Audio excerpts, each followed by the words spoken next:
Hey guys, so we're just here out at the farm and we're looking at some parsley here.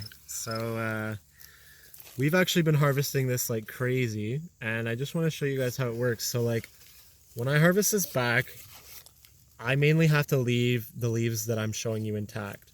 So this, and this. These like little tiny things right here, this is like the apical growing point of the plant. So if you cut this off, the plant is just going to die back. But you could take off everything else, all these other things around it. Oh, this is actually a weed right here. It's got a little bull thistle. But I can take these other shoots off right here, and the plant will just keep regrowing more. So we're actually going to show you the pruning of how this goes.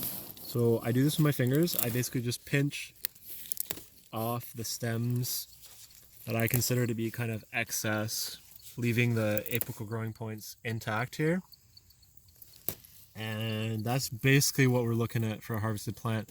I mean, normally you're going to get a little bit more growth than this off one plant, but I harvested these recently for the market. So if you wait a little longer, I would say wait at least a week between doing your cuttings.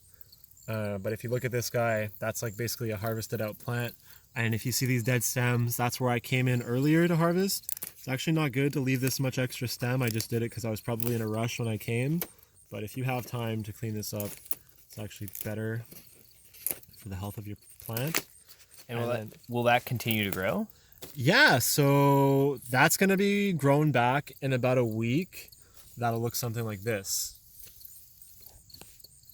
You know, so this is just going to keep growing back. You can just keep picking it and picking it and picking it, and it's going to just keep growing back. The taste does get a little bit less flavorful, I guess, pronounced. It's still good.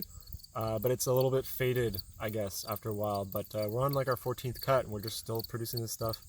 It's still good for the restaurants, so I'm sure it's still good for home cooking too.